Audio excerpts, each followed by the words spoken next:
Doctor Manjunath ರವರಿಗೆ ಅಭಿನಂದನೆಗಳನ್ನು ಸಲ್ಲಿಸ್ತೇನೆ. ಇವತ್ತು ಏನು ತೀರ್ಮಾನ ಮತದಾರ ತೀರ್ಪು ಕೊಟ್ಟಿದ್ದಾರೆ, ಆ ತೀರ್ಪಿಗೆ ನಾನು ತಲೆಬಾಗಿದ್ದೇನೆ. ಇವತ್ತು ಕನ್ನಡಿಗರ ಧ್ವನಿಯಾಗಿ ಕೆಲಸ ಮಾಡುವಂಥ ನಿಟ್ಟಿನಲ್ಲಿ ಕ್ಷೇತ್ರದ ಅಭಿವೃದ್ಧಿಗೆ ಏನು ಕೆಲಸ ಮಾಡಿದ್ದೇನೆ. ಸೊ ಅದರ ಗಮನದಲ್ಲಿಟ್ಕೊಂಡು ಜನ ಹೊಸ ನಾಯಕತ್ವಕ್ಕೆ ಅವಕಾಶ ಕೊಟ್ಟಿದ್ದಾರೆ. ಅವರು ಚೆನ್ನಾಗಿ ಕೆಲಸ ಮಾಡಲಿ, ರಾಜ್ಯಕ್ಕೆ ಒಳ್ಳೆಯದಾಗಲಿ, ಕ್ಷೇತ್ರಕ್ಕೆ ಒಳ್ಳೆಯದಾಗಲಿ. ನಾನು ನನ್ನ ಕ್ಷೇತ್ರದ ಕಾರ್ಯಕರ್ತರನ್ನ ಜನರ ಜೊತೆ ಒಬ್ಬ ಸಾಮಾನ್ಯ ಪ್ರಜೆಯಾಗಿ, ಪಕ್ಷದ ಒಬ್ಬ ಕಾರ್ಯಕರ್ತನಾಗಿ ಅವ್ರ ಜೊತೆ ಇರ್ತೇನೆ.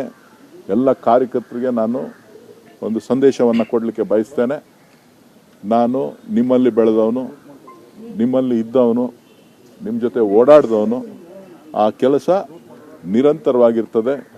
ಯಾರೂ ಕೂಡ ಧೃತಿ ಕೊಡುವಂಥ ಅವಶ್ಯಕತೆ ಇಲ್ಲ. ಪ್ರಜಾಪ್ರಭುತ್ವ ವ್ಯವಸ್ಥೆಯಲ್ಲಿ ಸೋಲು ಗೆಲುವನ್ನು ನಾವು ಸಮಾನವಾಗಿ ಸ್ವೀಕಾರ ಮಾಡಬೇಕು. ಅದನ್ನು ನಾನು ಸ್ವೀಕಾರ ಮಾಡಿದ್ದೇನೆ. ನನಗೆ ಹೋರಾಟ ಮಾಡಿದಂಥ ಎಲ್ರಿಗೂ ಕೂಡ ನಾನು ಮತ್ತೊಮ್ಮೆ ತಮ್ಮೆಲ್ಲರಿಗೂ ಕೂಡ ಧನ್ಯವಾದಗಳನ್ನ ತಿಳಿಸ್ತೇನೆ.